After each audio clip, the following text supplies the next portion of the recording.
The wind off Lake Michigan carried a sharp, restless energy. Ethan Chase was a live wire, a storm trapped in a tailored suit. Everyone in his circle knew the unspoken rule. Keep Leo Reed close, and the storm stayed contained. Ethan brought him into his world, introduced him to the Chase family, called him his brother from another mother. He never suspected the quiet, desperate affection Leo held for him, a secret buried so deep it ached. Leo knew the truth about himself, and he knew Ethan was straight. So, after graduation, he vanished. He let another call from Ethan go to voicemail. Classes had started days ago at Northwestern. Ethan would know by now Leo hadn't shown up. The phone had buzzed relentlessly, a persistent wasp he was too afraid to swat. He could picture the fury on the other end. After all, it was Leo who'd promised they'd both pursue their MBAs together here, and Leo who'd secretly changed his application, sending it across the country to Stanford. The phone finally fell silent. Then, his screen lit up with Ethan's messages. Several 60-second voice memos stacked up. Leo's thumb hovered, then tapped the last one. Ethan's voice was low, a controlled burn that promised an inferno. "Leo, you think this is funny? Tell me where you are right now, and I might consider letting you explain. If you ignore this, pray I don't find you. Call me back. Now." A tremor ran through Leo's hand. He stared at the screen, a numb disconnect settling in. Without thinking, he typed out a flippant "sure, boss" and hit send. Horror dawned a second later. He fumbled to recall it, but it was too late. The reply was instantaneous, each word a shard of ice. "You've got nerve. Fine. You're dead." Their beginning was a clash of worlds. Leo, a freshman on a scholarship, his family's recent windfall from a tech startup feeling like monopoly money here. Ethan, a sophomore, old Chicago money, a legacy so entrenched it was a gravitational field. And Ethan Chase was notorious, a diagnosed volatility that manifested in a thirst for adrenaline.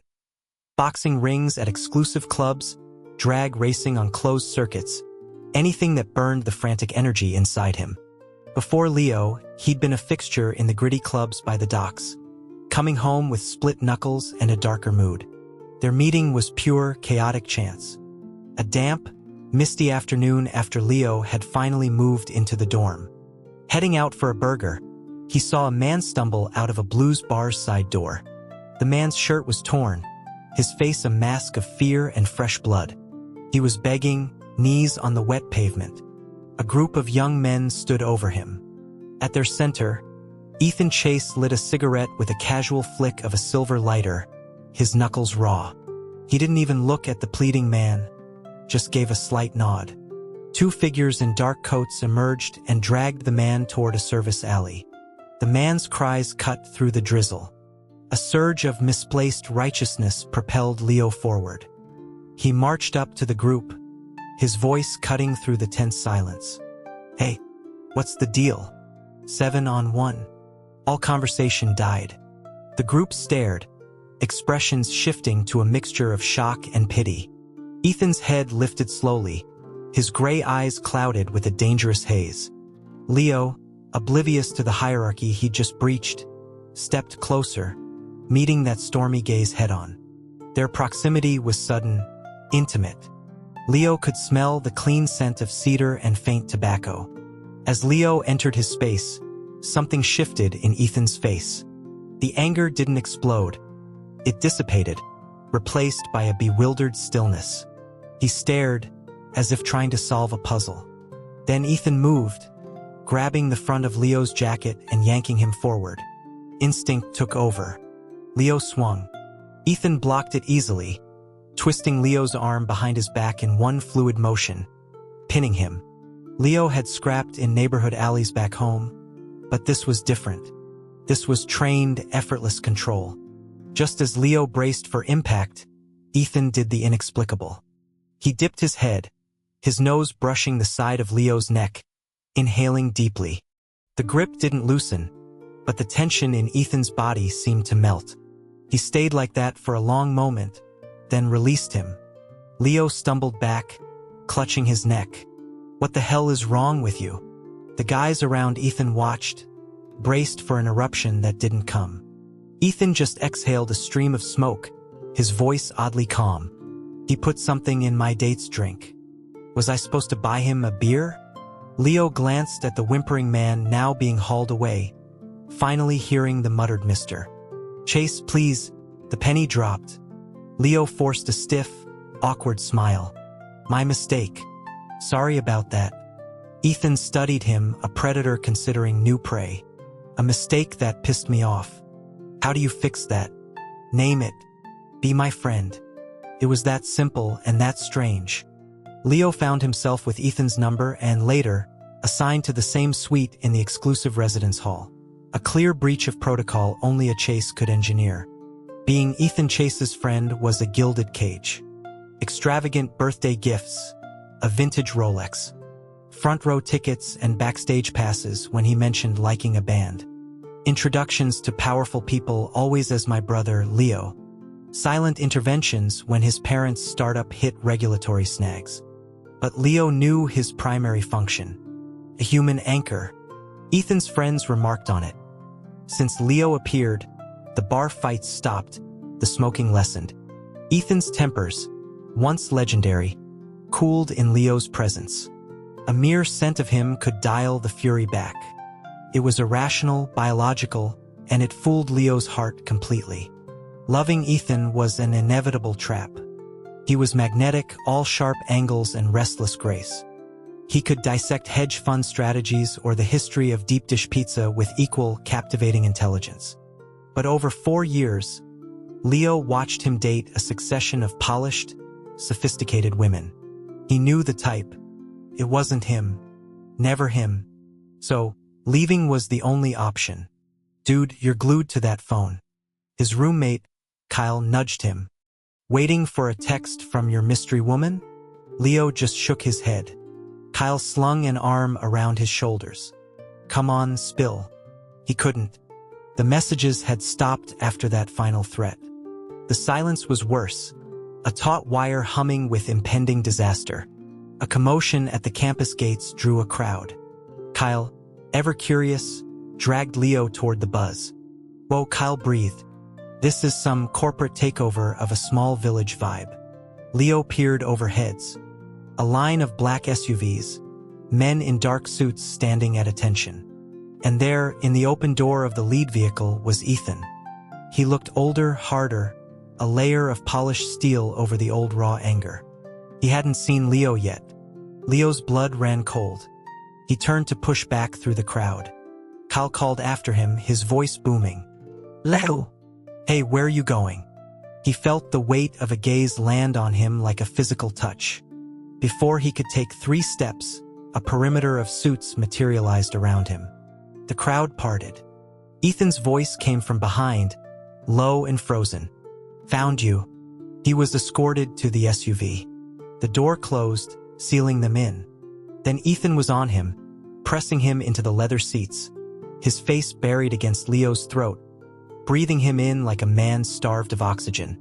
Leo tried to shove him away, but his wrists were caught, pinned above his head. Don't, Ethan muttered, the word vibrating against Leo's skin. Eventually, the frantic energy subsided. Ethan propped himself up on an elbow, his eyes searching Leo's face. His first question wasn't about betrayal. Who was the guy with his arm around you? The memory of graduation night flashed. Hiding behind a pillar, overhearing a confession to Ethan from a brilliant, beautiful classmate. Hearing Ethan's gentle rejection. Then her question. Is it because of Leo? And Ethan's laugh, dismissive and final. He's a guy. I'm not gay. Now here Ethan was sounding almost jealous. A dangerous, foolish hope sparked in Leo's chest. Maybe he'd been wrong. Maybe the feeling wasn't one-sided. He met Ethan's gaze. Aren't you gonna ask why I left? Ethan's expression darkened. You think I don't want to know? Explain. Leo took a breath, the words feeling like a leap from a cliff. Because I'm in love with you. I couldn't watch you marry someone else. Ethan stared. Then a slow, disbelieving smile touched his lips. You're an idiot. You think a pathetic joke will make me forget you lied? It's not a joke. Prove it. How? Ethan's finger tapped his own bottom lip, his eyes challenging. Kiss me. The world narrowed to that point. Leo's mind emptied. He leaned forward, closing the distance, his mouth meeting Ethan's. It was tentative, then deeper when Ethan didn't pull away. For one dizzying second, Leo let himself believe. Then he was shoved back, his shoulder hitting the door hard. He opened his eyes to see Ethan scrubbing his mouth with the back of his hand, his face a mask of pure revulsion. You're sick. The words were a physical blow. Leo couldn't speak, couldn't move.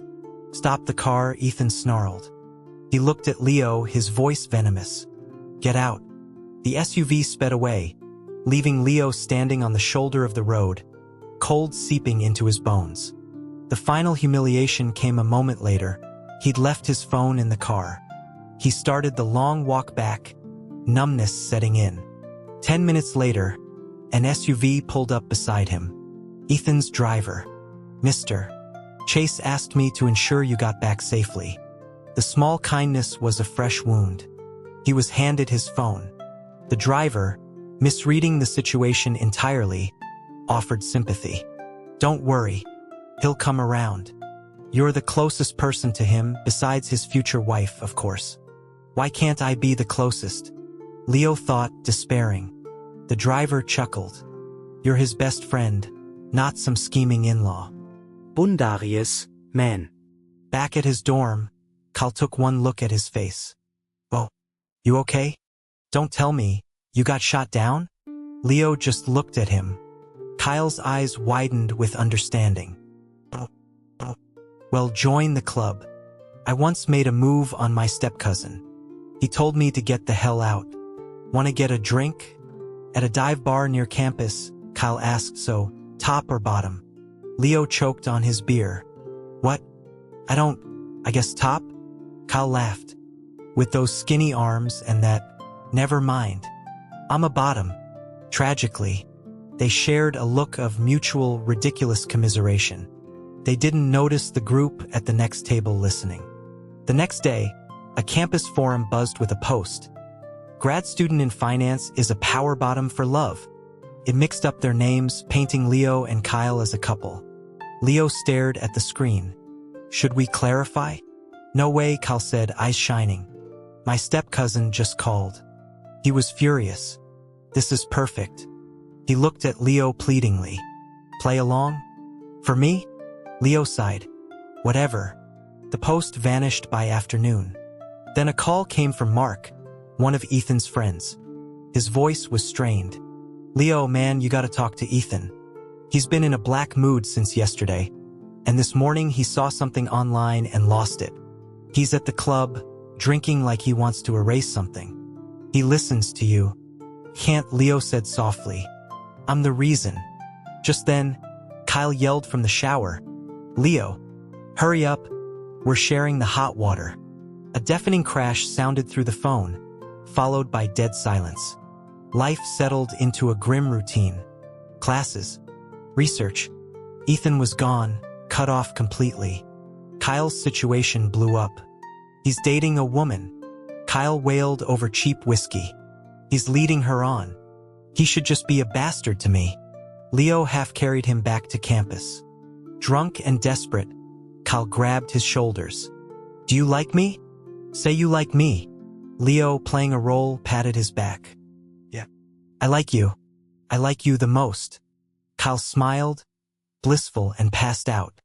As Leo struggled with him, he caught a flicker of movement at the edge of the parking lot. A tall, familiar silhouette melting into the shadows. But it was gone too fast, and Kyle was vomiting, demanding all his attention. Later, he heard through the grapevine, Ethan had gone abroad. His condition had worsened, requiring intensive treatment overseas. His mother contacted Leo, asking for unwashed shirts, something with his scent, claiming it helped. Guilt was a stone in Leo's gut. He began mailing boxes directly to the overseas address. 6 years bled into the past. Now, Leo was a mid-level analyst at a growing fintech firm in Seattle. His assistant, Mia, fretted. The buyout is finalized. The new CEO is a ghost. What if he cleans house? No rumors of layoffs, Leo said, forcing calm. Just focus. The elevator pinged. A group of executives emerged, surrounding the new owner. He was taller, broader. His youthful ferocity honed into a formidable, icy authority. Ethan Chase. Leo's breath hitched. He pasted on a professional smile and stepped forward. Welcome, sir. Ethan's gaze slid over him, impersonal and cool, a man acknowledging a stranger. He nodded once and moved on. Relief warred with a deeper, older hurt. Maybe it was over. Maybe he was just an employee now. Back at his desk, a notification flashed. Market Analysis Director Leo Reed report to the CEO's office immediately. Mia winced. Trouble? I'm sure it's fine, Leo lied. In the stark, modern office, Ethan stood by the floor-to-ceiling window, the gray Puget Sound behind him. He turned as Leo entered, his gaze a locked vault. You took something, Ethan stated, his voice quiet. Sir? Ethan crossed the room in 3 strides. He backed Leo against the door, one hand pinning Leo's wrists above his head, the other tracing a deliberate path from his jaw to his lips. Okish. 8 years ago. You stole it. I want it back. Before Leo could process the words, Ethan's mouth was on his, a kiss that was all possession and pent-up fury. When he finally pulled back, Leo was gasping. Didn't any of your boyfriends teach you how to do that? Ethan's thumb brushed Leo's swollen lip. Haven't had, liar. The pressure increased. I came for you. 6 years ago. I heard you tell him you loved him, that he was your favorite. The memory of the shadow in the parking lot solidified into certainty. You were there. But why? Ethan's forehead dropped to Leo's shoulder, his breath hot. I didn't understand it then. I just knew seeing you with him made me want to break things. I brought a length of chain in my car that night. I thought if you were disobedient, I'd just keep you. Only me. Forever. He lifted his head, his eyes terrifying in their honesty. When you said you loved him, I thought about cutting out the tongue that lied to me. A chill raced down Leo's spine. Ethan gently wiped a bead of sweat from Leo's temple. I know. It's monstrous. So I let them take me away. I had to get better or I would have destroyed you. Those years, they were hell. Every box of clothes you sent was a torture. A new sweater? Had your taste gotten worse? A different soap on them. Was it for him? He took a shaky breath. Then I heard Kyle was engaged. To a woman. And suddenly the storm just stopped. Leo, I was wrong. I hurt you. Let me make it right. Please. The onslaught of confession left Leo reeling. Ethan, you're straight. You said it yourself. He guided Ethan's hand, pressing it flat against his own chest, then lower, over his stomach. This is what I am. The same as you. Ethan's fingers splayed, his gaze dropping, then rising to meet Leo's with searing intensity. I know what you are. I want it. He leaned closer, his voice dropping to a whisper. I want you. Logic short-circuited. A reckless, wild hope surged. Leo heard himself speak. Ethan, come over tonight. For dinner. The second the office door closed behind him, Leo wanted to bang his head against the wall. Dinner? What was he thinking? At 6, Ethan was at his cubicle, waiting. Leo stammered about unfinished work.